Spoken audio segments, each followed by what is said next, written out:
rolling. Oh. Oh. Oh.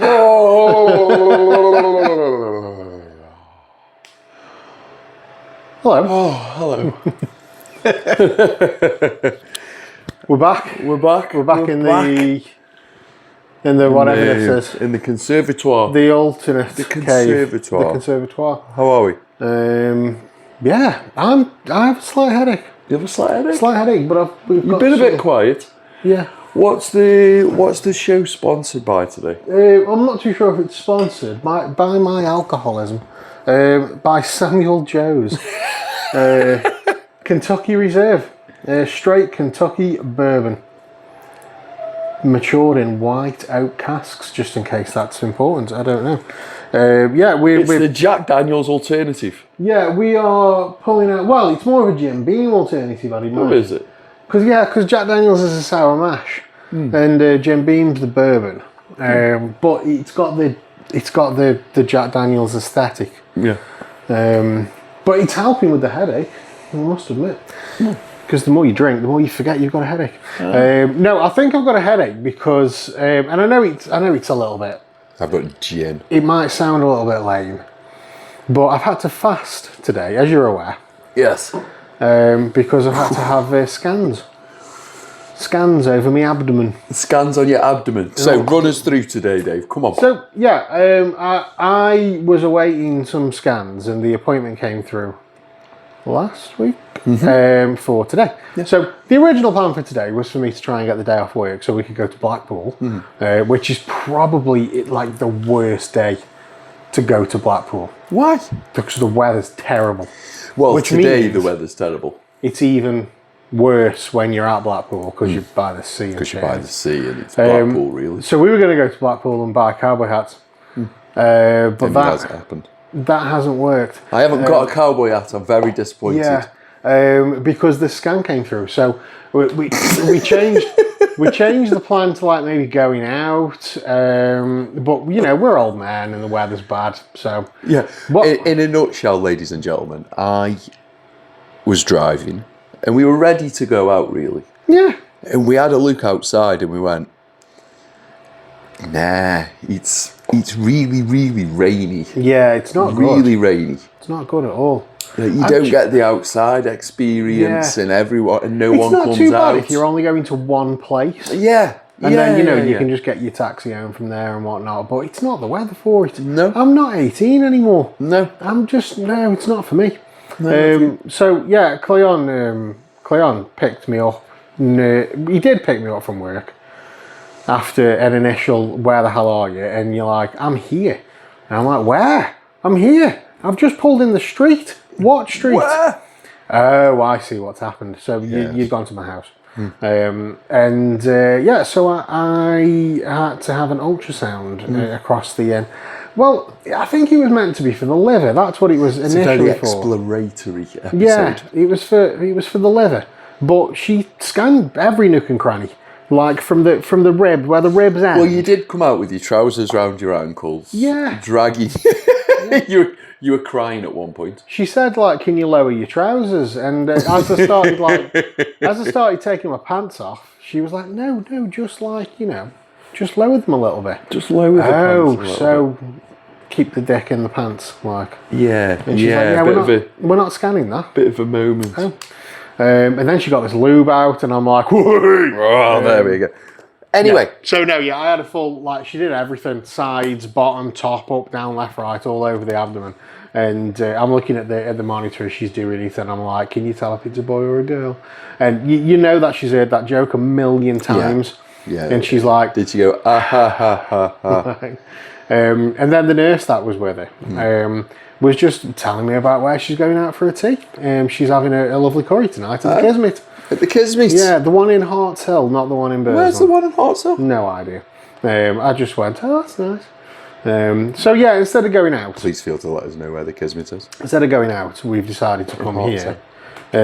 Cleon's cooked me a lovely steak. Actually, yeah, it's been a bit of a weird night. Weird night. Like, strange. I mean, I thought we were probably going to get like dynamite and chips on the way back, but No, I'm on a diet.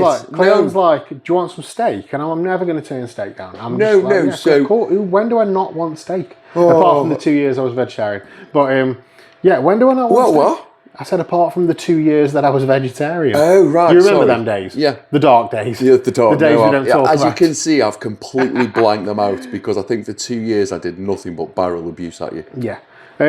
Eat meat. So we figured we'd come back, we'd have some drinks. We had. We've had some food. I've had steak and rice. You've had chicken and rice. Chicken and rice. And it was very nice. Yeah. With some Jamaican hot sauce. Oh, the Jamaican hot sauce is good. Lovely. And we figured we'd do a podcast. Hmm? And we said we'd do a video one within about 6 weeks, and We haven't it's done been about 3 months, maybe longer. We have got guests scheduled, and I do apologise for the people that are watching this. So we'll do another one in 2 weeks. Okay. Yeah, and we'll catch up. Yeah. Yeah, we will. Okay. We'll catch I'll up. mark that in the diary. Yeah, we're sorry we've been late, but there's been a lot going on. And we're on minimal setup tonight as well. Minimal. It was a bit of a we can do it with minimal setup. So we're on minimal setup. You'll notice that there's no big microphone stands and cables everywhere like there was last time. We're on minimal setup. We're just on lapel microphones, and Sponsored by Rode. hopefully it records properly, because I aren't monitoring it. No. And normally I'm monitoring. We need a producer. If anyone wants to come and producer. produce, please do let us know. Write in, message. We could do with a producer. The thing is, there is a little bit of criteria if you want to be the producer. Yeah, number one, you can't be a dick. Yeah, Right, You've just right. got to be cool as fuck. There we go. Podcast. So we need a producer. Yeah. So I've got a notepad and pen. Okay. So we've got producer as a headline. Producer. So most importantly is don't be a dickhead. No dickheads. No dickheads. Roger. Number two, preferably you got to be cool as fuck. Cool as And when I say that, fuck. I just mean Are we like. going to have any actual qualifications here? Oh, we're getting to that. But, Oh, okay. you know, I've been winging it for 10 years. Well, it seems to be working for us. So, cool as fuck. Don't be a dick. Yeah. But a basic knowledge of volume levels when it comes to microphones. Basic You know, if you've got some headphones on and knowledge you can hear, of mics and stuff. yeah, if you've got headphones on and you can hear like what's coming through them, just making sure that things are level and they're not too loud, too quiet. Basic knowledge. Be able to press play, pause and record on either software or an external recording device. Button play. That's pretty much it. So no dickheads, cool as fuck, basic knowledge of mics and stuff, Yeah. and button play. Button play. Yeah. Which If that's pretty much covers it. if that's you, ladies and gentlemen, please write in. And also, Ladies or gentlemen, sorry, right. just be game for like a last minute. Do you want to go Manchester? Just be game for a last minute. Do you want to go Manchester, or do you want to go Birmingham, or do you want to go London, or something like that? So what's the job of a producer? Are they going to like set us up with ideas for the show? No. No, maybe. No, the producer just kind of like maybe steers you in the right direction and twiddles the buttons that need twiddling, I think. That's pretty much it. Yeah, fair. Also, like how to use Google. If that just comes as standard these days, I find. So you know you've got to be able to like get that, ChatGPT's a must. yeah, you've got to be able to get that stuff up on screen as we're talking about it, so that you know I don't have to do it. Therefore, we don't get podcast silence. So, anyway, producer aside, Yeah, what's been going on this week. this week? I mean, there's been a few things going on. A few things. Yeah, we've got more like Epstein stuff. There's more yeah. Epstein stuff, but it's kind of Yeah, it's a bit it's a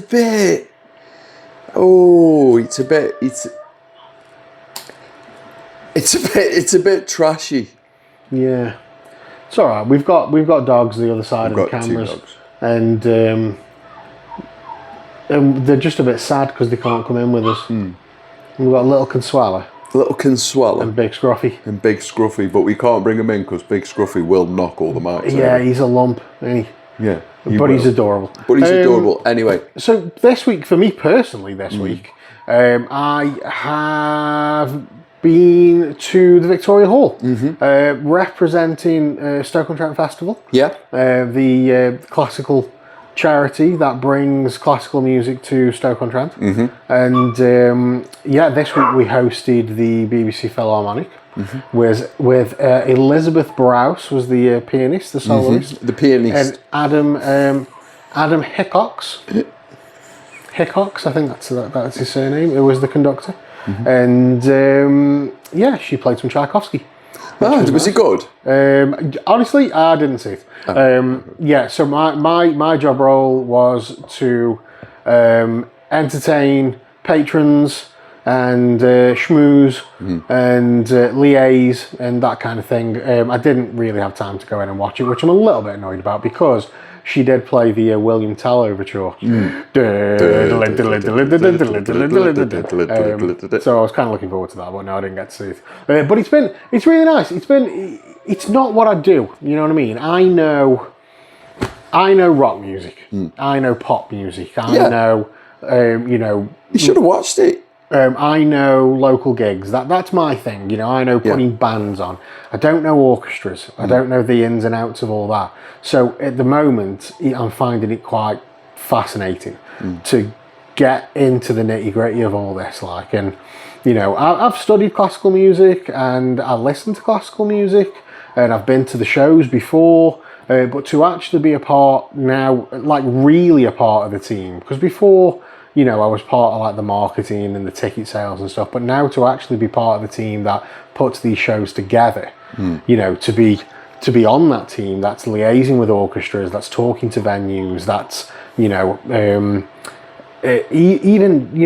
from signing contracts and getting all the, the business side of stuff to making sure that the soloists can get back to the train station on time, so literally it's not just like, oh, I'm the promoter and I just do this one job. I book the act and sign the contract and then the minions go and do everything else. It's not like that at all. You do everything. Your hands get dirty. Yeah. You're doing everything. Yeah, you're doing everything from the tickets. Yeah, so it's been, it's super interesting.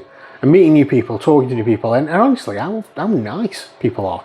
How nice people are, genuinely nice.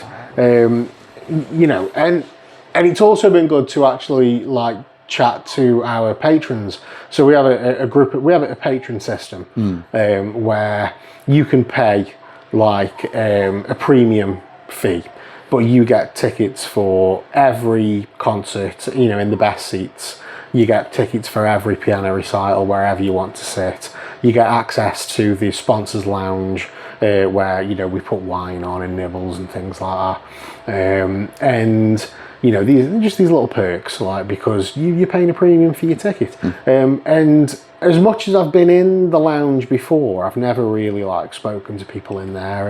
And these people that I've spoken to on the phone before, but to actually meet them in person and have a good chat with them and get to know them, they're all all the ones I've spoke to are just sound. Just really nice people, and so genuine as well. Especially with Mike's passing and whatnot, and just really, really genuine people. And they're we don't think there's anything that we can do, but if we can help in any way, then let us know. And you kind of associate maybe you would associate because these are people who have got a bit, they don't have to worry about the bank balance, let's say. However, they're also they're more of a distinguished gentleman. Yeah, but also one of them turned up with rubber gloves this week because she didn't know. So Pat, who I work with on the festival, no. So Pat, who I work with on the festival, she would be there with Mike, and she didn't know if Pat would have any help on the night. So she brought rubber gloves with it, so she could go and wash the dishes. like just so she could wash up the cups and saucers and give Pat some help because she didn't know if I was going to be there or anybody was going to be there. And it's like, what a lovely thought. She's paid a premium price for tickets, like to watch these concerts, and she's rolling her sleeves. And she's rolling her sleeves. We're getting these dishes washed, and the best thing she said, because I did have a good natter with her, but I was pouring the wine for people, and I'm like, "Can I get you some wine, guys?" And just tell me when. I'll do the pouring. You say when stop. And most of them just have smidge. They're not having much. And I was like, says to her, I goes, "You tell me when, Doc." And she's like, "Oh, fill it up to the top, darling." Fill it up to the top. I'd like a large wine. Yeah, fill it up to the top, darling. I need it tonight. And but lovely people, and just really nice to actually be hands on and getting dirty with the booking the orchestras and everything like. And it's cool. It's a new challenge. I thought I'd be like, booking bands to play small theatres and whatnot, but booking big orchestras. In Hanley as well. In Hanley. So, in Hanley. So, if you're coming to Stoke and you are arriving and you've arrived from Mars. Yes. And you were being given a list of towns to visit in Stoke-on-Trent. Well, I mean, there's only 6 of them. The 6? Yeah. But you were given the list of 6. Yeah. What would be your number 1 to number 6? And I mean, your best town and your worst town. Do you know what? As much as people tend to shit on it these days, because it's not what it used to be, I would still put Hanley as the best town. I would. I would put Hanley as the best town. Do you need to go and... I don't know what's going on in there. Bear with. Like, just fuss Consuela? Get down. Don't forget your microphone is still attached. So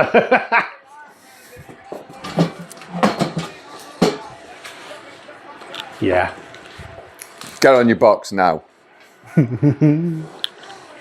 It's quite funny because his microphone is still attached, and he's so used to moving his head away from the microphone and saying whatever he wants to say. I was just saying you're so used to like moving your head away from the microphone to like say stuff, and the microphone's still attached to you. Have you just heard me say box very loudly? Yes, box. Get on your box or whatever you said. Yeah, we'll have to edit that out. Well, no, we will. Or you will. Can you? Yeah, there's the royal one. Yeah. Oh, we'll have to edit this out. We'll have to edit this out. Will we? Yeah, we. So as much as people shit on it these days, because it isn't what it used to be, I would still say Hanley. Hanley is the number one. Because you've got, theatres. You've got the Victoria Hall. You've got the Regent Theatre. You've got the Sugar Mill. You've got the Underground. Yep. So, plenty of like the venues. cultural quarter's quite nice. Yeah. Plenty of venues to go to watch things. You know what I mean? And then you've got Piccadilly, the bottom part of Piccadilly, the cultural quarter. You've got decent bars, you've got Bottlecraft, you've got 2 Doors Down, which used to be, I think it was called like Fiesta or something like that, but they've changed the branding because people didn't realise what it was. So they've changed it, they called it 2 Doors Down because it's 2 doors down from the theatre. And you've got Little Dumpling King and, all these great places to eat and drink. You've got the museum.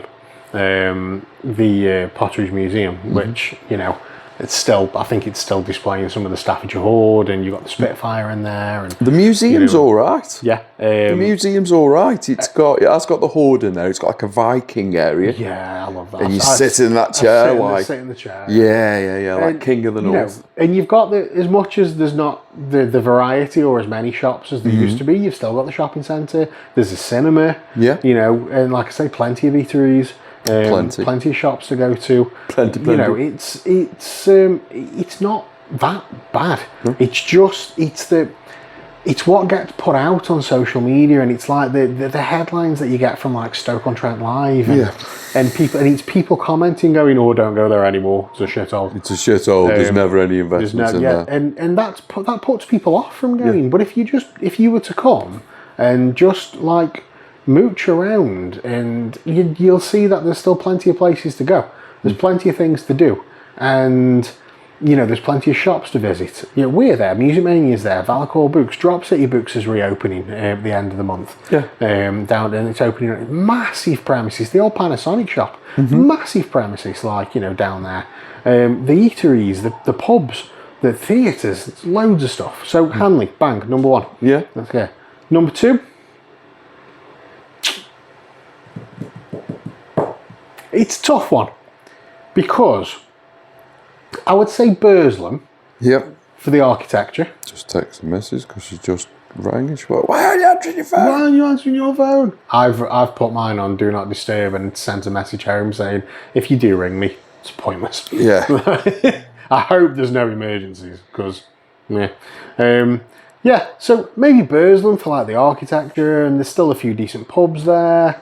You've got the Lemmy statue, lovely to go and sit next to if the weather's nice. You got Vale just up the road. Vale Park if you want to go watch some football. Not necessarily to watch Vale, but maybe, if there's anybody else, maybe the away team, if anyone else is playing football, Longton maybe because there's been a bit of investment in it. It's not. I'm not from that neck of the woods, but I'm not a neck ender. Yeah, it's. Why do they call them neck enders? Is it because it's from the top? I have no idea. Yeah, because it's like the bottom one, isn't it, Longton? So it's the neck end. Is it the neck end? Yeah, I don't know. I'm not from that neck of the woods, but there has been a bit of investment in it. The Longton Exchange, it's had a lick of paint. It used to have one shop in it. Now it's got many. And no, it's got one shot of plenty. Yeah, a couple of record stores in there. You've got the indoor market. I bet they sold Coldplay. Probably, because they're not as cool as us.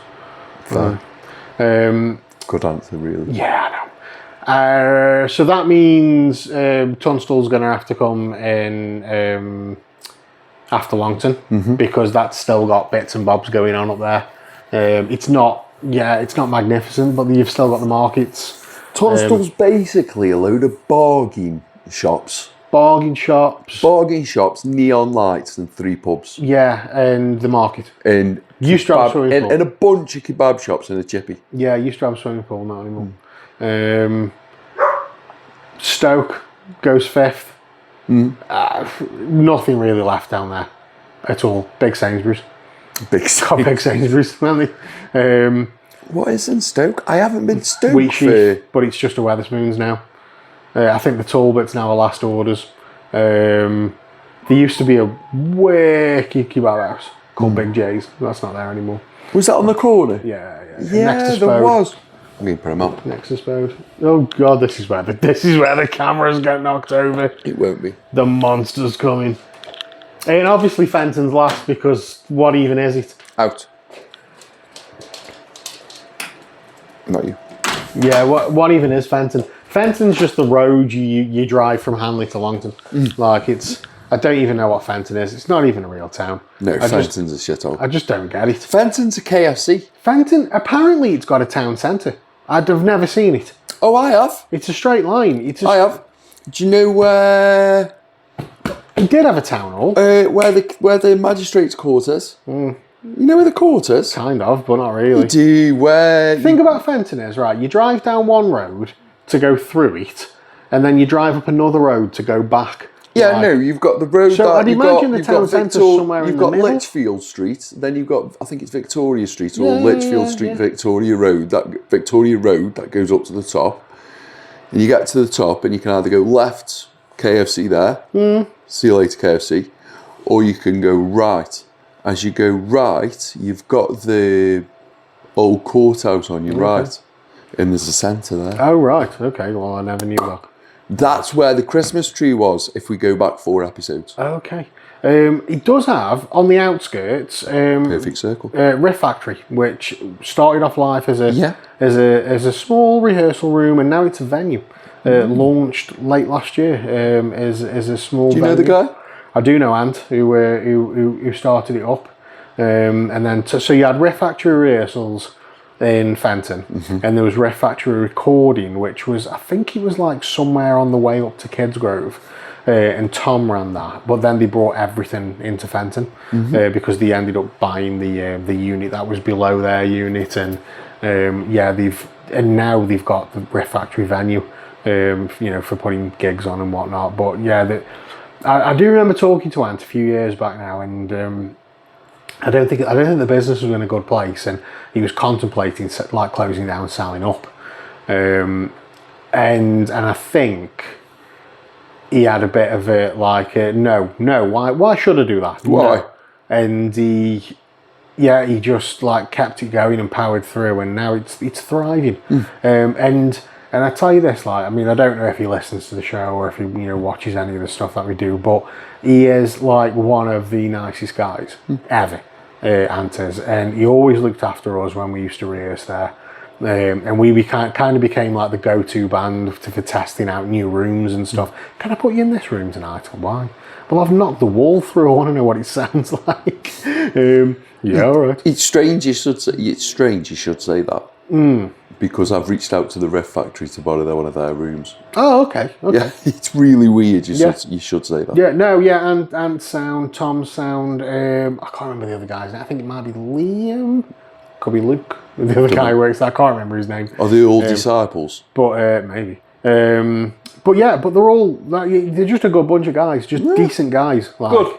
And I remember opening the place and these reasons for opening. He just wanted a good, solid rehearsal space for young bands, old bands, new bands, whatever. Like, he just wanted a good, like, nice environment for people. Whoa. Because he got, when he was young and he was in a band, he got messed around at a studio once, and he didn't want that for any other band. So he's like, I'm just going to my own studio. Yeah, and it's like, but fucking sound. So yeah, Fenton's last anyway. Yeah, fair. Yeah. It's shit always. We were also talking before pre-podcast, about the top 5 albums. Yeah. Of all time, or what you like, and we were trying to get some form of order. It's a tricky one, man, especially coming from a music background. Yeah. It's one of the hardest questions, because you're like... I think, what about personal? See, once again, it's a tricky one, because like my musical taste changes every week. One week I could be listening to the filthiest, horrible metal you've ever heard in your life. Yeah. Like, makes people cry. Like, and a week later I'll have like Miles Davis Kind of Blue on, or John Coltrane Blue Train, and listening to jazz, and recently I've been listening to Joe Keery, the Crux, his latest album, which is really, really good. And it's like, kind of chilled indie kind of stuff, and it's solid. Like, but then I'll blast the Darkness album on, something like that. And like I say, the classical concerts as well. The other night, yeah, but come on, they're not going to feature in a top like albums to you. No, what I'm saying is I like musical taste. The other night, I was really, really tired. I had a bit of a rough day, and stress levels were a bit high. Head was hurting. I went home, I had some tea, and I was like, I'm just going to go lie down. Like, I'm not here asleep. I'm just going to go lie down. And I wanted something to listen to, and I didn't know what I wanted to listen to, so I jumped on BBC Sounds. We were just going to put the radio on, and I ended up putting Radio 3 on. There was a classical concert live, like on at the time, and I left it on, and it was nice. It was lovely. But then there's a show that came on after, and I think it's just called like Night Music or something like that. And it's like a cross, it plays some classical stuff, some jazz, and it's a bit chilled, like, and it was fucking brilliant. And now I remember the day that I wasn't cool enough to listen to Radio 1 anymore. Yeah. I'd got old, I wasn't cool. All of my favourite Radio 1 DJs. I remember that time. All my favourite Radio 1 DJs. It was around the time where Chris Moyles went. Well, yeah, all my favourite Radio 1 DJs were now on Radio 2. Like, and I'm now moving over. I'm a Radio 2 guy now. This is like, when Joe Wiley moves over to Radio 2, I'm on Radio 2. And I'm still there now, in all fairness. But then, like, finding myself listening to Radio 3, And then the show after that was some like, you know, new jazz show thing. And now I'm like, oh, as it happened again, am I now a Radio 3 guy? Like, but yeah, so actually, you know, really delving down into 5 albums, like it's like Desert Island Discs, isn't it? Like, you know what I mean? If you're on a desert island, you've got 5 albums. Which ones are you taking? You know, we can talk about like the greatest albums of all time. You know, in general, like what people would. But your 5 on a desert island. You know what I mean? You can only listen to 5 ever again. Live Through a Lens, Robbie Williams. It's a banger. I'm not even going to argue with that. No, just for me, Desert Island. Live Through a Lens, Robbie Williams. Yeah. Tricky, isn't it? Very tricky. I've got one staple. I've got about 3. But then I've got another 3 that I've got to cram in. Yeah. And then I've got another 3. It's tricky. No. And I guarantee that you'd be on that island with your 5 records. And you will think of another one and go, oh, I didn't bring that with me. Sgt. Pepper, yeah, once again, I'm not going to argue. Or what you said earlier, Revolver. Revolver. I do think that's a quality one. Oh, Sergeant. It's tough. Life. Now I'm going through how to put a different album into a different category. So I've got a bit of that. I've got a bit of this. And this is when you start overthinking, like, you know what I mean? Yeah, I've got a bit of that. I'm going to have to take a Bowie. Any preference on the Bowie? Any era? No, I wouldn't take Bowie.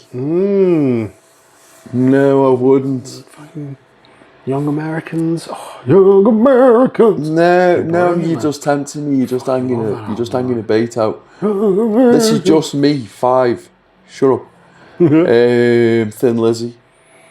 Yeah, Thin Lizzy. Yeah, I could do a Thin Lizzy album. Live and Loud. Pick any of them. Whiskey and Jar. Pick any of them, really. The greatest hits of Thin Lizzy. Can we just have the greatest hits of Thin Lizzy as an album? Yeah, it's fine. Yeah, is that all right? Thin Lizzy, yeah. No matter. What have I got then? Robbie.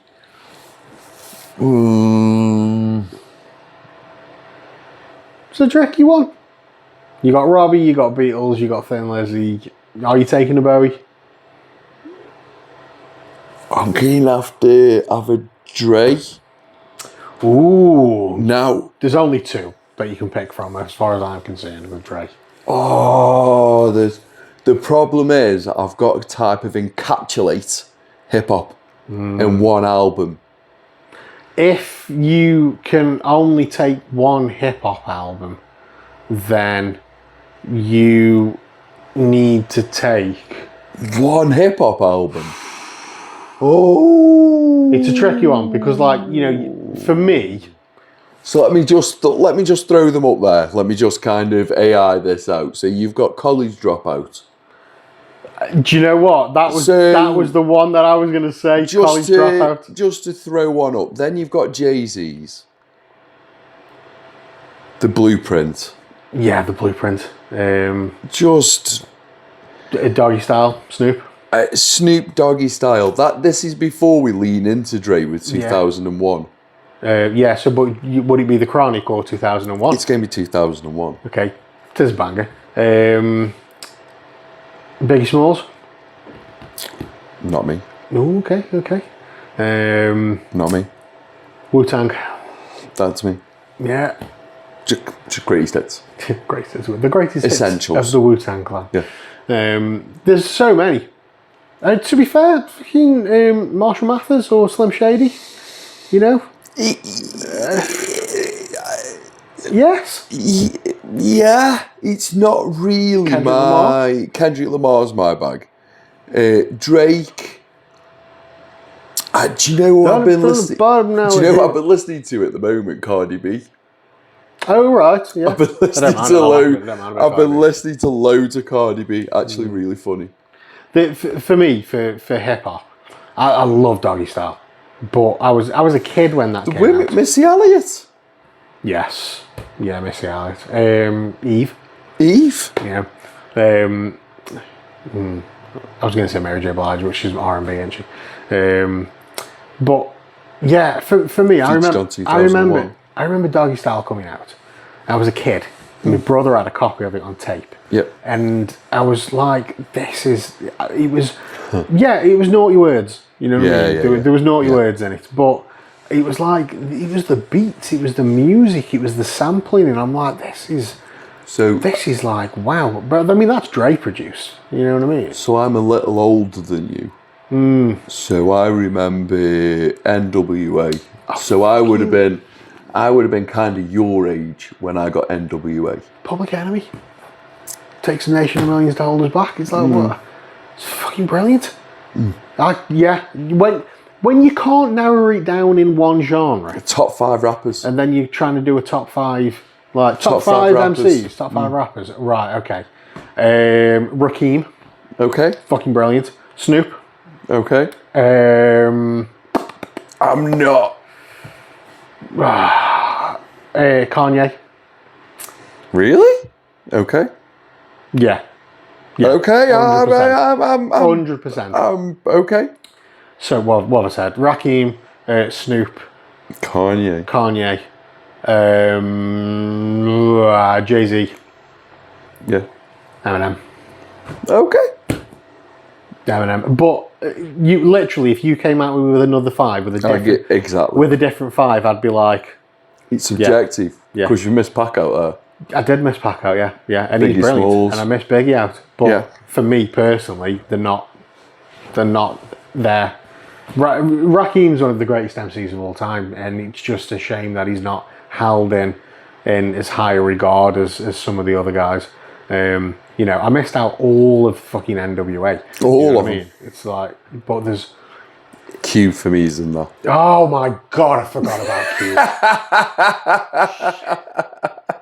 Ice-T in all fairness. Cube. I'm sorry. Cube does not get his flowers. Oh man.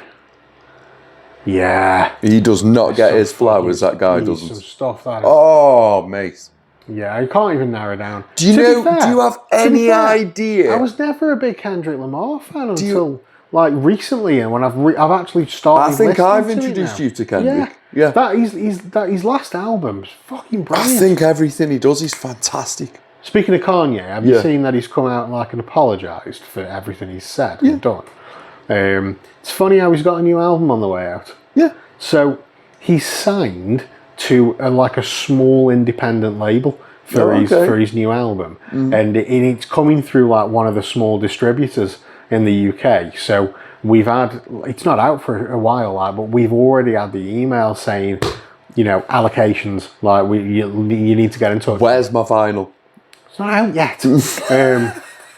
But I've pinned it because honestly, it's something that we probably wouldn't have ordered. But I've pinned it in the inbox, and I'm like, I'm saying to Ian, I'm like, I think we should get it. Yeah. Because there's been that much controversy around him. Controversy or controversy? Controversy. I've always said controversy. There's been that much controversy around him that I think there'll be a lot of interest in it, and I think we should get some in. So I'll take it. I'll be honest with you, I might take one as well, but yeah, it's... if not, get 2. Oh, yeah. Have you got Ray at your place for me? We've got it in stock. Did Jodie pay for it? No. Did the missus pay for it, sorry? No. Oh. She won't go and get Ray from Dave. Oh, no, she didn't pay for it. How cheeky is that? It's under the counter. Oh, okay. I couldn't get it. Well, there was a... I'll let you on a little secret. Is it just a vinyl or...? Yeah. I'll let you on a little secret. It's not white or anything. I can't say I've opened it. So. That's 21st Century Blues by Ray. So, I love that album. I will let you on a little secret, right? There was conversations with me and your good lady wife around the Christmas times about records and stuff, and everything that she sent was out of stock. Absolutely. So you remember when we had what was that list? Hit me with some. I cannot remember off the top of my head. Oh. But Ray was one of them, and it was out of stock everywhere. I've been trying to order it in for 6 months, and it's just not available. Like, so I got the message saying, have you got this? And I'm like, no, I'm trying to order it in, but it's just not available. You're best off trying HMV or Amazon. And she's like, out of stock. Out of stock everywhere. And then about a week or two after Christmas, we got an email from the distributor saying, we've now got this back in stock. And I said to Ian, order 5. Just get them in. It's a good album. It's been out of stock for so long. Let's just get them in. It's a great album. And so yes, your good lady wife has a copy of that under the counter for you, which she hasn't paid for, which apparently she's sending you in to pay for. Perfect. For Christmas. Perfect. I'm glad we've got that squared away, David. Yes. Perfect. Yes. Perfect. Yeah. It's good content. It's good. It's good content. Do you know what, man? We are doing so well on new release vinyl at the moment, and because it dipped off, it completely dipped off. What are the new albums? Genuinely, I was thinking this. I don't necessarily because we've got Record Day coming out. We have, yeah. The list's out for Record Store Day, so that happened on Wednesday. So we got the list about 3 hours before the public, and but the links weren't working properly, so it was a bit clunky trying to work your way through it. So I ended up just waiting for the public list to come out before I scanned through it. But yeah, sorry, when I say like new releases, I mean just new stock. So not necessarily new albums, but just new stock from the distributor. And because of the prices on a lot of it, you couldn't really shift it. But I don't know what's happened in the last few months, but people are buying it again. Like, we're selling more new than second hand these days. And today, for example, we had a massive stock order land. So we were like, come on, let's get it booked in. Because normally on a Saturday, it's like, that's a job for Monday. But we got everything booked in. Alison Chain's Jar of Flies. We put that out on the shelf. 5 minutes it was on the shelf, and somebody bought it. And it's like, I feel like the maid, like, I've just cleaned up. Can we just keep it tidy for a couple of days? Just wait before you all come in and clear me shelves.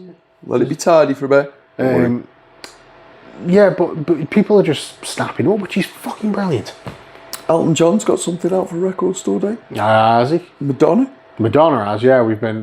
What's Madonna's release? It's a live album, I think. I think, but I can't remember the title. See, this is the problem. There's that much stuff that comes out on Record Store Day. I generally can't remember the titles. In our next episode, we will go through the Record Store Day list. My problem with Record Store Day as well is because I want something. I work in the record shop, so I can't fucking go and buy the records, and it is against the rules for the record shop to save records for the public and the staff. So if you're a shop that does that and you get caught, you just get booted off. It's as simple as that. I'll be on site with my mic. Oh, you're coming down again? I'm coming down again, yeah. I'll be on site again with my mic, speaking to record buyers and transgenders. Oh yeah, that's a thing. Yeah? Yeah, we welcome everyone. Oh, well, I remember it well. Yeah, we're welcome. It's not featured, actually. I should have saved that for the bloopers. Yeah. I just cut that entire conversation out. I was like, that's not we're open to everyone in our shop. We love it. But yeah, so I have the problem then of not being able to get the stuff. But I go through the list. Cross-dresser, sorry. It wasn't a transgender, it was a cross-dresser. She is transitioning. Oh. But it's been going on. I thought he was a sweet transvestite. It's been going on for about 10 years. And it's like, when your internet goes down and Netflix starts buffering, it gets stuck at about 40%. Yeah. That's where she's at. I think, and I'm not saying that I'm not being nasty when I say this. She's like, I think she's at the stage where she's dancing in front of the mirror and tucking it back. Wild horses. Yeah, definitely stuck on about 40%. Sound though, well, cool as fuck. I went through the list and I have to do the thing where there's 20 things that I want. We need to get this down to 3. There's a lot of this show's very number orientated tonight. Your top 5s, your top 3s, blah, blah, blah. But there's a couple of things that I have got my eye on. Hopefully I'll be able to get them. And there's a Darkness live album, which I've got my eye on. I believe it, I thank God, love. There's a Mr. Big album, which has never been pressed to vinyl. Has that got their hit song on? No, To Be it's With not You? that one. It's album number 4. Nobody bought it. Yeah. Nobody cares apart from me. So yeah, it's that's getting pressed. So I want that. There's a Status Quo live album. It's going to sound like Why all the live albums? it's a Status Quo live album. It's going to sound exactly the Is same. one of them dead? Yes, Rick Parfitt died in 2016. Died the day after me dad. It's not very live. Yeah. Well, I mean, it was Or when it was alive. recorded. I believe they've. That was fucking I dark. believe they've retired now. Like they've finished touring. And that's Oh, it, so they're is this done. a live album from yesteryear? 1979? Oh, wow. So, pretty much peak Status Peak Quo there. Quo. They've hit the powers at that point.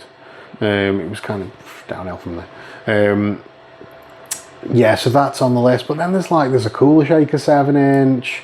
There's a Charlie XCX 7-inch, which looks pretty cool. There's an Olivia Dean live EP. There's Ray and Mark Ronson EP.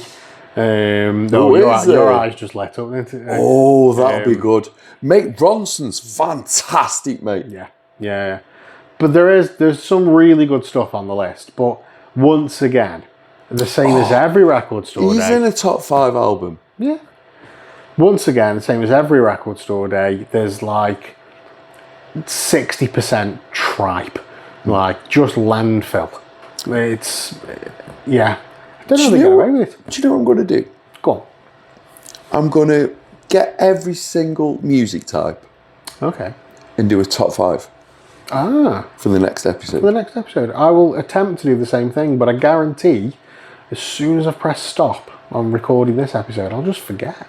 No. I don't listen back to them, do I? I do. I'm gonna prompt you. I'm like, it's gone. It's in the past. I don't need to listen to it. It's gone. Everything's forward now. Everything's forward. It's forward. behind me. We're just moving forward. I'm like a great white shark. That way. Just go that way. Record store day's fun. It's fun from a shop point of view. It's only fun because we've got the staff that can handle it. Yeah. I know there's only 3 of us, and Liam mans the queue. He's not behind the counter. Liam mans the queue. What? What do you mean there's 3 of you? What? There's not 3 of you for record store day. You don't work there. You're just outside with a microphone going, "What we bought?" Like, I'm adding to the customer experience. fair. Liam mans the queue, which is ace, and he also mans the phone. Like, he keeps the phone in his pocket so we don't have to answer it. So he goes up and down, keeps everybody like entertained, and what are you getting today? What are you looking for? Let me go see if we've still got it, that kind of thing. While me and Ian run up and down the counter like headless chickens, just serving people. But it's a good laugh. It's a good day. Everybody's in good fettle. We don't get many, if any, people moaning about stuff that we've sold out of. The only people we had moaning last year were people who came late because they'd been in another record store's queue and the queue wasn't moving. Last year was fine.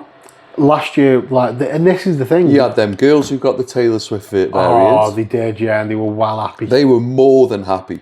Proper chuffed. It's exclusive to you now. I did the interview. Yeah, there's. All you did, to be quite honest with you, Dave, all you did was stand there, scan a bit of a thing, put it in a bag, and skip them off. I'm doing the hard work outside. Yeah, well, I mean, I'll swap if you want. No. Exactly. So there's another record store in Hanley that he works on his own. You and Liam could step it up. He works on his own, and he does have a tendency to natter to the customers. Yeah. So his queue doesn't go down. It just doesn't go down. No, you can't And do after that. about 2-3 hours, people give up and leave. So then they come to us, and then they come in because there's no queue. So they think, oh, you're not as busy as them. No, we're not as busy because we've burnt through the queue. We've nailed it. And then they go, have you got this? And we go, no, we've sold out. What do you mean you've sold out? We sold out. There's been people in our queue from 2:30 in the morning, and we've served them all. If you were here, you would have got a copy. Yep. And then they go stand in the other queue again, and it's like, What was the Taylor Swift variant? What they got was, it wasn't a record store day release. It was a limited edition Taylor Swift, I think it was the Folklore album, and it was one of the coloured variants that was only available online. And we had it in on a second-hand collection. And the average resale price online was in the region of about 180 to 200. And I think I think I dropped the price for them to about 140 or something like that. And they were so happy that they'd managed to get it. I mean, I am never, ever, ever going to knock anyone for spending 140 quid on a Taylor Swift record, because I've done the same thing with an Ozzy Osbourne record, a Black Sabbath record. I did it with Sgt. Pepper. I didn't do 140, but I did 80. But it's like, there was Ozzy Osbourne's Osmosis. He got a trying to get that on record, right? He did get pressed in the 90s, but it's rare as rocking or shit. You're talking 600 quid plus. So there was a repress. The problem is the repress was in South Korea. Don't know why. Why just South Korea? I've got no idea. But there was a repress, an official Sony, not a bootleg, an official Sony repress in South Korea. And some of them were snapped up by, international dealers and whatnot. And I managed to get a copy. And people were selling it for stupid money. And I ended up going into this kind of haggle with somebody on eBay. And it was one of them ones where you send an offer and they decline, but they counter offer you. So you decline and then you counter offer back, and you only get like 3 or 4. And I was down to the last one, and the guy, he messaged me to say, listen mate, I ain't going to let this drop for any lower than 150 quid. If you want it, that's got to be your next offer. If it's any less than that, I'll decline it. So I put 149 and sent it. And he just replied with, you're such an idiot. So he counted it with 150 and I just accepted. So yeah, I spent 150 quid on it. And, I thought I was insane then for doing that. Yeah. Do you know what? It sells now for about 400. But at the time I was like, and when it came, I'm like, this is the best thing ever. I like presentation with albums. Yeah, it was gorgeous as well. Like the Kanye West album I've got. It's white. Yeah. Which one have you got? Yeah, College Dropout. Oh, you have, yeah. Yeah, this one. Scratched. This one was so well presented as well. It looked ace. I've got it again since, not the same press, but I've got a different press of it. And I should really sell that one because I don't need 2. But I pull it off the shelf and I look at it and go, oh, it's gorgeous. I really don't want to sell it. I got him in, old boy. Your Kanye, I remember your Kanye when you bought it. Because you were very, very chuffed that you'd found it. He's digging through all these records now. Yeah, what's he got? Here it is. Yeah, that's a College Dropout. Such a good album. Through the wire. It's on College Dropout, isn't it? Huh? Through the Wire, it's on College Dropout, isn't it? Ah, the marbled. Yeah, the marbled translucent. Is it like a ready? It's filthy. Ready black kind of thing. Yeah. It's such a good record. Such a good record, man. Sang it with the wire in his face. I know, yeah. That is pretty beat up, dude. I know. Wow. Second hand. Yeah, well, it's nice. Nice to have. Yeah, apologize. That's presentation. Yeah, gorgeous. That's just, yeah. I was always a black vinyl guy. If there was variants, so if there was a coloured variant and a black vinyl, I'd get the black vinyl. Why? Easier to clean. Not easier to clean. You can see the dirt, so you can clean it better. Only within the last maybe 12 months. I'm edging more towards the variants now, the different colour No, I variants. like the different colours. I do. There was the latest. I've mentioned the Darkness quite a few times tonight, but the latest Darkness album. You're loving the darkness at the moment. I am, yeah. Dreams on Toast. They had a few different like variants. There was like an indie exclusive. I think there was an Amazon exclusive. But there's a shop in Scotland called, I think it's pronounced Asai Records, and they're pretty big now. Like, so they get their own variants as well, and they do ones with like Obi strips and stuff. And they had a blue variant for Dreams on Toast, and for some reason, just their exclusive variant, they dropped it in the sale, and it went down to like $14.99, which like is really fucking good. It's really cheap. Yeah, really cheap. But the blue vinyl goes with the sleeve and the artwork so much better than any other colour. It matches. It looks ace, and I'm like, fuck it, I'm gonna buy that because it looks fucking brilliant. The price was swung it for me, but it just matches the sleeve. So when they do something like that, where the vinyl kind of matches the artwork and everything, I think that's really cool. And they do all sorts of stuff. They do splatters and swirls and half and things like that now with the colours. And you do have to be careful with some of them, because sometimes the quality's like a splatter. Sometimes the quality can not be as good because it's not pressed properly. But really, you're getting a bit nitpicky there. That's for your audio. That's for your audiophiles. That's for the guys who've got the high-end equipment, the thousands and thousands of pounds worth of turntable and speakers and whatnot. I've stood in front of fucking Marshall amp for however many years. My ears are fucked. Like, I can't hear the difference in quality if the splatter vinyl hasn't been pressed properly. Like, I can hear it to a certain point. I know what I like, and I know the sound that I want from my turntable and my speakers. But not to the point where I'm bothered about kind of black versus coloured vinyl. Like, it's, yeah. But I do appreciate. No, I got you. I do appreciate. Sorry, the dog got me then, because he went running up the side of the house. I do appreciate the effort that artists and labels and stuff put in now to like these. Yeah, no, I like a white album. Areas. I hate white vinyl. Do you? Yeah, I do not like it at all. Do not like white vinyl. You get any dust on it, any hair, anything like that, it just shows up, and you get it off, and I just think it looks vile. I just do not like white vinyl at all. I was annoyed when Liam Gallagher John Squire album came out. We ordered some for the shop, and I was like, "Oh, can you order me the black vinyl?"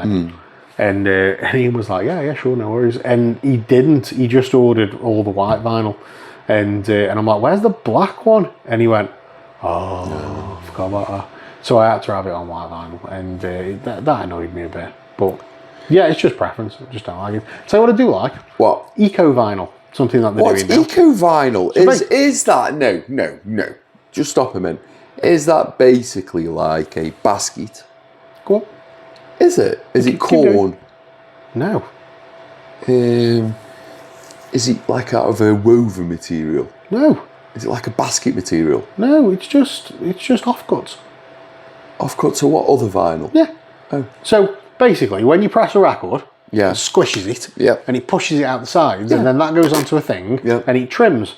So all the offcuts go into a box, and they get ground up again into pallets. And then they use that to press other records. Or if they've had like ones that are faulty, they haven't been pressed right, then they'll grind them down again.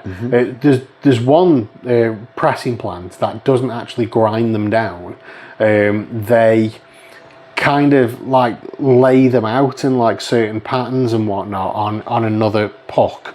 So you get really weird designs on your record, which is kind of cool. Now they are prone to be maybe a little bit noisy. They're not as crisp as as like a virgin vinyl, as they Yep. call it, because it is offcuts and it's stuff that's already been kind of pressed and whatnot. But I just like the idea of it, just not having any wastage. I come from a catering background, and wastage is not good. Like, if you've got offcuts of stuff, you can use it in another recipe, then you get it used. It's so if you can use that vinyl to press more vinyl, then that's just ace. Like, I just think that's brilliant. You're on old tech. Go on. I want to talk new tech. New tech, ooh. What do you think about wearable tech? As in... Wearable tech. Well, it depends on something. We've got smartwatches. Oh, just, okay. AI. Glasses. Like the Meta ones. Not like the Meta ones. I think they're crap. The Ray-Bans, aren't they? Meta They're Ray-Bans. pretty much streaming glasses. Yeah. What I'm talking about, Dave, is the X-Real 1 Pro AR. Now, this is the glasses. Let me just show you. It's looking a bit... So you've got your AI glasses, yeah. or your smart glasses. And what's hardly bigger than your typical spectacles, these give you an insane home theater oasis. These are the X-Real 1 Pros. It enables a whopping 171 inches at a perceived 4 meters away. Yeah. So, yeah, I'd do that. Oh, I nearly bought some. They were nearly here for tonight. Yeah, that'd be nice. So, are we seeing the end of smart TVs? Well, I will go back to old tech, right? Do you remember in Hanley, roughly where roughly where Hedonism is? There was a shop called... Hold this thought, because I need to go to the toilet. Oh. Yeah, sorry. Oh. Sorry. Oh, I guess we'll... Okay. So wearable tech. Yeah, so you're on about, is it the end of like TVs? Is it the end of television? I'm going to go to old tech again. So yeah, we've established where Hedonism is in Hanley. Next to there used to be a shop called Cash Exchange. Okay. And it was like, cash converters. Yeah. It was like a poor man's cash converters. It was like, it was a very run down kind of place. But I used to fucking love it because you could get loads of stuff. All your retro crap there. Yeah.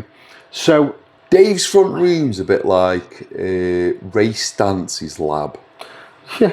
So I had a friend who went in there once, and then he phoned me to go, I've just bought TVs for my eyes. And I went, all TVs are for your eyes, dude. What are you on about? He went, no, TVs for my eyes. And it was a big headset. Yeah. Right. And you put this headset on, it's fucking huge. This was early 2000s. And this was before HD. Everything was still, standard definition, analog imports. So it was RCA imports, yellow, white and red. So anything that had any kind of RCA output on it, so a DVD player, a video player, your cable box, your Sky box, something like that, you could plug into it. And then you would have to get the focus right. And it had built-in headphones that you'd drop in, and it was TVs for my eyes. That's how he explained it. Now, I never got to have a go at these, but he said the worst thing was when you're watching something, when you turn your head to turn away from the TV, obviously it comes with you. So there's no getting away from it. But he said it was the equivalent of, if you're just sat in your living room, normal distance away from your TV, it was the equivalent of having, and bear in mind at the time this was big. It was the equivalent of having like a 40-inch TV. Now this is back in CRT televisions, big back TVs. You know what I mean? I was looking at them AI glass. It's not a new idea, but it's done in a new way. The way that works. So it presents in 1080 HD. Yeah, perfect. Which is, it goes 4 feet away from you. Yeah. So if you imagine we're sitting here now, this is, the Apple Oculus has got this as well. So we can get 2 Apple Oculuses and be in the same room as each other. Right. So what do you mean from when we're not actually in the same room? Yeah. Okay, yeah. So, I mean, Meta did something like that, didn't they? But Meta. eh? Apple. Well, Apple, sorry. But it didn't. It didn't really work. The Apple properly. Oculus. Yeah. $4,000. It's not worth it. I'll just get a taxi and come round. Yeah, true. No, but what's going to evolve there is GarageBand. No. Studio time. No, think about it. You could put on the Apple Oculus. I bet you can do this now as I'm saying it. Yeah? Yeah. You put on the headset, the VR headset. You put on the VR headset, you're tuning your guitar. Yeah. Your avatar is in a room. I'm in a room with a microphone, and it records to one place. I bet you that's already a thing on the Apple VR. So on these AI glasses, you've got the Meta 2s, because I'm shopping for a pair. Right, okay. So that's where all this is coming from. I'll get on the couch now and cozy. I'm shopping for a pair. So I've looked at the Meta ones, and the Meta ones seem a little bit influency. Right, okay. Like it's like the influencers' smart glasses. Yes. And then I saw them and went, "Ooh, but they're smart glasses. Yeah. That's all they are. They're not shades. You can't wear them. The blah blah blah." So one's 579, and one's 449. But the 579 are the big. Like you can play your Switch as if you're looking at that. So it might not seem like a big thing, but imagine I'm in a hotel, which I am working away. Yeah. I can plug my phone in, and I've got a screen. Yes. Yeah, yeah. Email. I wonder how it works for spectacle wearers like myself. Oh, you've got it at the top. You've got an adjustment, so you can adjust the sight of them like of the screens themselves. So you've got an adjustment, yeah. So you've got a focus on the top. You've got a focus on the side. So you've got the screen's not like this or like this. Nose bridge ones. Nose bridge. What are they called? Nose bridge. I know what you mean. Things you put on the inside of the glasses. And they disconnect at the back. So I've looped into them quite a lot. And I'm like, oh my God, do I get them? Dude, sometimes you're as bad as me with things like this. I found myself once again last night looking at headphones. Now Why are you not coming to me about headphones? I have got 9 million pairs of headphones, but I'll read something about another pair that do something different. Yeah. And I'll go, I want to try them. I know Liam at work's exactly the same. I've got 2. He's like, I want to try them. I only use 2, maybe 3 regularly. But I always want to try other things. So whether it's headphones or whether it's cameras or whether it's microphones or anything, you know what I mean? I'm looking and I'm like, yeah, let's get that. Oh yeah, let's try that. TV boxes. That was one that I went through where. Why are you buying TV boxes? Like not before smart TVs, but if you didn't have a smart TV, you could buy like a box that'd go on the side and you'd plug it into HDMI port and then you'd get all your Netflix and everything like that. So I bought like a Roku and a Fire Stick and a Chromecast and like an Apple TV box and an E box, which then I found out was the same as Apple. No, but I wanted like try them. That's the thing. I wanted to see what the crack was and how they were different and how they worked, and that's what I like to like kind of get into the nitty gritty of it and how they work and the interfaces and whatnot. All of this. I had a PlayStation. I can just use everything on PlayStation, or I did have a smart TV, so I could just use it. What was your first console? SNES.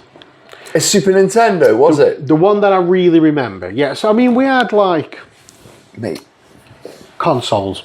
Talk to me. Yeah, we had. Because I am an actual serious gamer. So back in the day, we did have one of the Pong.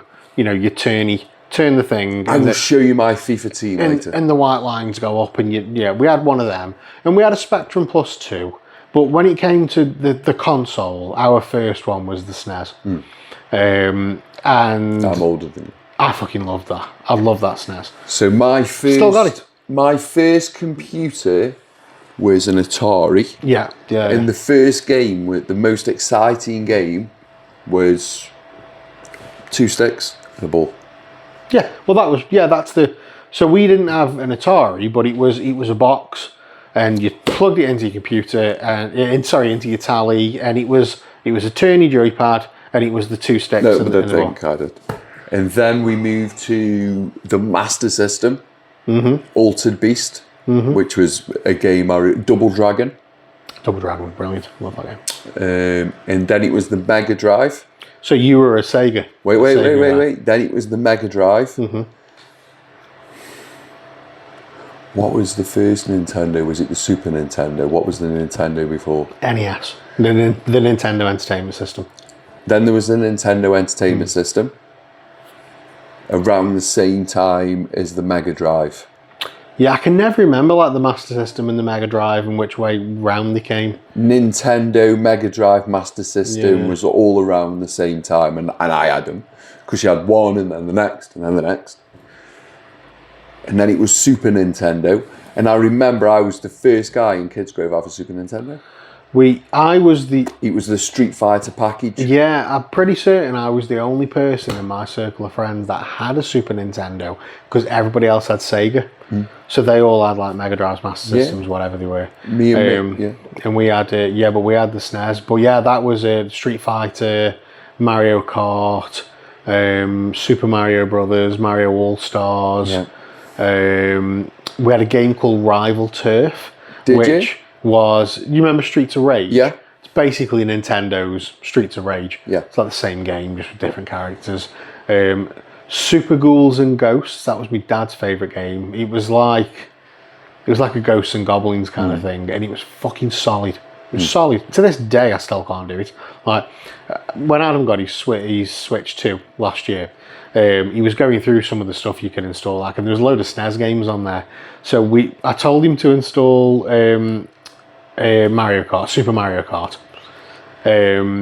so that he could see just how fucking terrible it is compared to modern day Mario Kart. And this is what we had to deal with in the 90s. Just a little thing. And we still thought it was fucking ace. And then I saw that one, that Super Ghouls and Ghosts. I was like, oh mate, that was your granddad's favourite game. I said, just have a go at it. He's like, what is it? I goes, well, it's a side-scrolling platformer and you're this knight and you've got to defeat the ghosts and the goblins and you get armour and stuff. And he's like, oh, well, that sounds easy. He couldn't get past the first fucking level. Like, I had Street Fighter 2. I remember Street Fighter 2 was fucking brilliant. And I remember Teenage Mutant Ninja Turtles. That was ace. You just love I had that game. I remember playing that game too much, and then also the football game. I think it was Sensible Soccer. World Cup Striker. World Cup Striker. I had World Cup Striker. That's what it was. Because there was Striker and World Cup Striker. I had World Cup Striker. Used to run down the wing, cross it in, centre forward, hit it in the goal. Yeah, I worked out there was or score from the edge of the D. There was because the grass was squares. It was patterned as if it was mowed in squares, and there was a square just next to the penalty spot. And if you were at the right angle, you would always score. And I'd worked it out exactly where you needed to be to always score. And one of the things I did love is you could customize a team, but you had to get rid of another team. So these are all international teams, you know, England, Brazil, whatever, blah blah blah. And you could change the color of the strips. You could change the name of the team, the name of the players. And I remember I did Port Vale.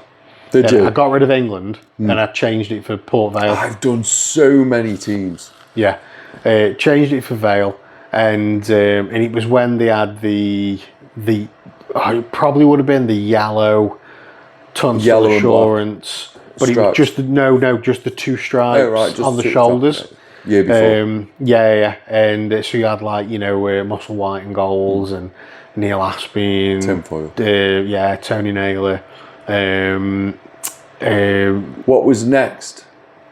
My next console. Consoles. We went from SNES to PS1. Oh yeah, then we went PlayStation 1. Yeah, And then... that's it. I stayed on PlayStation. No, I didn't. I went PlayStation 1, straight to PlayStation Mm-hmm. 1. I think everyone went straight to PlayStation 1. Well, when your options... Well, I can't even remember what the options were. The options were PlayStation 1. N64. N64. See, Sega went weird. Sega went weird. Sega Dreamcast. Yeah. Sega went weird. N64 was ace, but we went PlayStation. No, N64 delivered as GoldenEye. Yeah, it was brilliant. N64 was brilliant. That was Brady's. But yeah, we went PlayStation, and then PS2, and then PS3. Or did we have GoldenEye on a PlayStation? But what we did do is... What did we have? Was it Tomorrow Never... Yeah, Tomorrow Never Dies. Was it on PlayStation? Yeah, on PlayStation, yeah. We had PlayStation, didn't we? Yeah, Yeah, so there you go. I went PlayStation. GoldenEye was N64. Yeah, so... I went Tomorrow Never Dies. I was on PlayStation. Yeah. Because that was my PlayStation. So, we didn't have the N64, but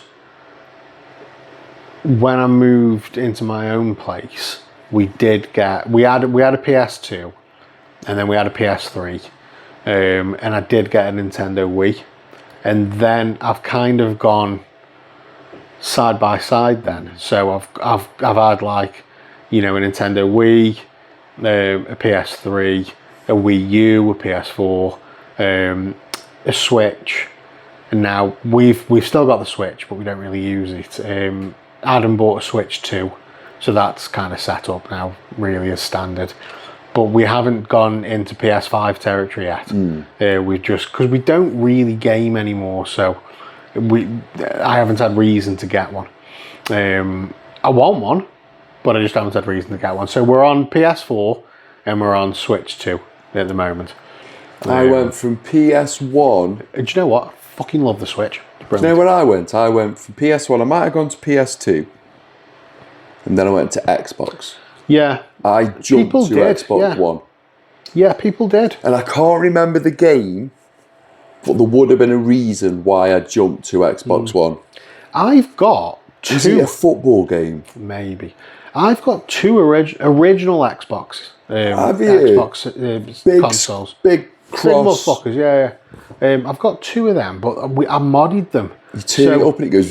Yeah. Well, I modded them, so you can't actually play games on them anymore, because I modded them as a media centre. And I had like wires going all around my house because they were connected to my computer, and there was no Wi-Fi. You're so bad at wiring. Well, the first one I did, I just did it quick, and I couldn't really be bothered to go and get my drill. So I just fed it around the house. But I did it nice and neat. And then the second one that I did, I actually drilled and did it properly. So yeah, I had like two 100-meter Ethernet cables going through the house to connect my computer. Goes down after 10 meters. To the Xbox consoles.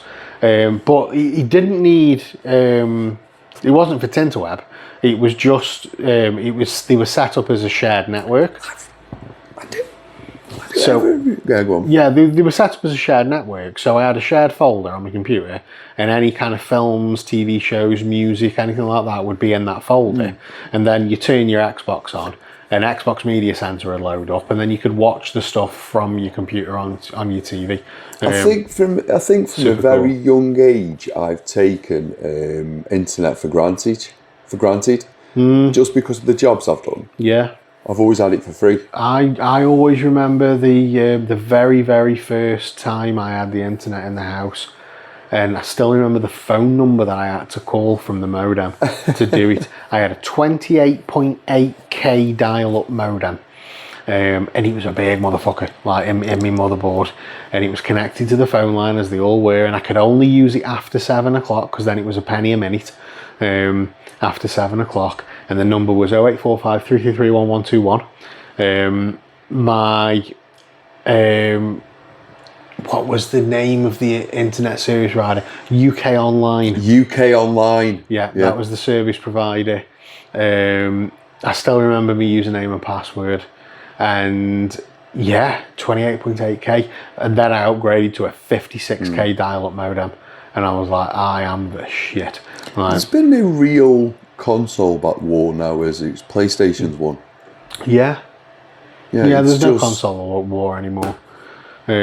And you can cross-platform It's now, just though, can't you? in AI glasses now. You can cross-platform now as well, though, can't you? So whereas before you couldn't like cross-platform play, but now like PlayStation users can online game with PC users. You can cross-platform play, so it doesn't really matter anymore. Well, I was watching that. I was reviewing the AI glasses. I wasn't reviewing them. Sorry, I was watching reviews of the AI glasses, and you can both have a pair and kind of watch the same movie whilst lying in bed and be fully immersive. We're at the beginning of that. Yeah. That's where we're going next. Then you won't have to be in the office. The Minority Report. Have you ever seen The Minority Report with Tom Cruise? Yeah, of course I have. Absolutely amazing film. Yeah. That's where it's going. You look into a wall, and that wall just goes, "Oh, you bought this last time." Yeah. Yeah. These are your choices. I mean, we have River Island now. When you put a top on, when you go in, and in some of them in London, you go in the changing rooms and you've got a top, and you put a top on, and you look at yourself in the mirror, and it shows you the trousers that should go with the top. Nice. That's nice. I like that. It's very clever. Well, we were talking when we came in about my bag. You were like, "Have you got your laptop with you?" I'm like, "No, it's my portable monitor." And you were like, "What the fuck have you got a portable monitor for?" And it's because for years and years and years, I've dual screened. I've always dual screened. I like to have two screens at least, so I can have things open and I can move from screen to screen and whatnot. And taking my laptop to work, it was really frustrating when I was down to one screen. I'm like, I can't do this. How do And you flick things over. fucking people do this? I can't do it. So I bought a portable monitor just so I can keep it with me. If I ever need an extra monitor, I've got it. It's there, and you can power it on the mains, but it powers off USB from your laptop. You don't need to power it up. You USB-C to USB-C, and that carries the signal and it carries the power. And I was using it the other day at work, and it was a fucking godsend because I'm on like Teams meetings, Zoom meetings, Google Meets meetings, but I'm having to pull up information, and you just pull it up on your other screen. Whereas before, I'm like, hang on a minute, so I'm having to minimize stuff and pull other stuff up, and I'm like, I can't do this. I need that fucking second monitor. So the idea of having a pair of glasses that I could put on where I can have multiple fucking screens in front of me is just like, it's heaven. So you can be just sitting there with your emails, just doing this. Yeah. Moving shit around, like, it's fucking... Yeah, I would love that. I would absolutely love that. Oh, I think that's where the office is going next. And yeah, I do still believe in going to work though.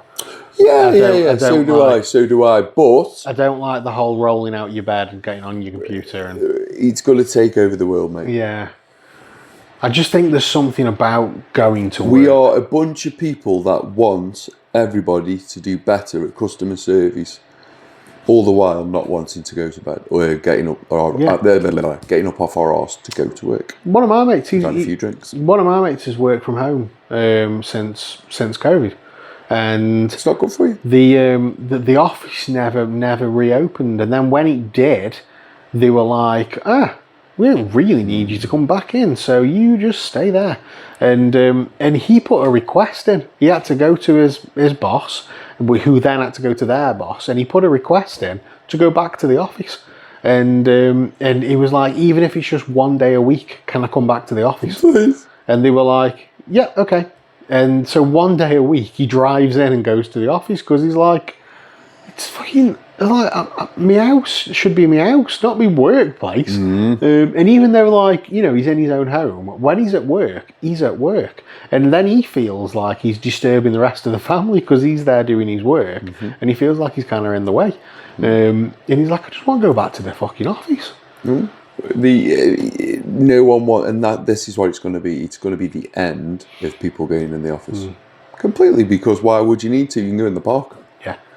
and then the spaces can be used for the park. I was on a meeting the other day, and one of the guys was he was at Heathrow, and he was sat in a coffee shop in Heathrow, and it's like, yeah, you don't need to meet up anymore, do you? You can just do it from wherever you are. Like, you do it on your fucking phone. You don't even need an internet connection. You can just. Well, you don't need a broadband connection. You just do it on your 5G, like, and on your phone. Done. Anyway, Yeah, football. I haven't seen because normally it's a Sunday. And this So I I've don't know not what's going looked. I've not looked all day. I only know one score. So Manchester United 2, Spurs 0. Man United have Michael Carrick's turned it round. Yeah. 4 in a row. 4 in a row. That dude might be getting his hair cut That soon. dude might be getting his hair cut. They've got Villa next. I told you about Carrick, didn't I? They've got Villa next. Did I not? You did. Did I? They've got Villa next. What are you thinking? I think. You think that motherfucker's getting his hair cut? Do you know what my main worry is? Man United getting in Champions League. Wow. Why? The back then. No, okay. Bournemouth 1, Aston Villa 1. Arsenal 3, Sunderland 0. They're going to win the league by the looks of things. Burnley 0, West Ham 2. Respectable. West Ham. Fulham 1, Everton 2. Wolves 1, Chelsea 3. Newcastle United 2, Brentford 3. Fuck off. We are currently 12th in the table, 25 games in.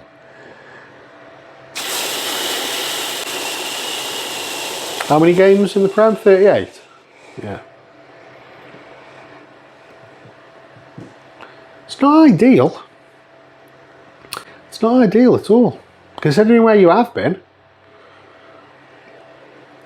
At least you're not the fucking... The problem is Eddie Howe's a fantastic manager, and he is. At least you're not the bottom of League One. But what he's done is set expectation. Yeah. So we're the season after winning a trophy. Let's not forget. Yeah. Even though it's the Rumbelows Cup, It's fine. we're still a season after winning a trophy. We've just sold our crown jewel. So we're in a kind of a rebuilding phase. Yeah. So a little bit of leeway. But 12th? It's not good. No. Port Vale drew 2-2. Oh, well. Alright. Sound. Stoke? I Stoke were away. I don't know. I can't remember who they were playing them. Because I had my panic on a bit about actually getting to the hospital. 0-0. West Brom. Away.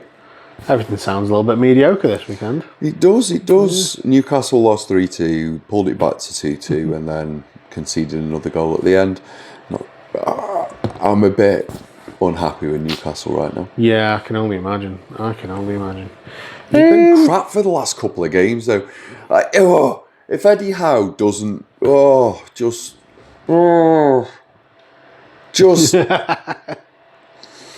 The thing is, I never want to say the S word about Eddie Howe. But he's making it difficult. Yeah. He's making it really fucking difficult. I don't know the ins and outs, Cleon. You know me. I'm not the big fan of football. We haven't won in ages. But yeah, you know. We're right doing well in the Champions League, but yeah, if we're going to win it, that's fine. If we're going to win it, that's fine. Yeah. If we're going to win the damn thing, peachy. Yeah. Anyway, I think that'll do. Yeah. For today. Very sleepy one today. Very sleepy one. You've got a headache. I have a headache. You seem... Yeah. but the drink's nice. But it's nice. It's nice to be in a different atmosphere and have the cameras set up again. So hopefully there will be more of this year at some point. We'll get people on.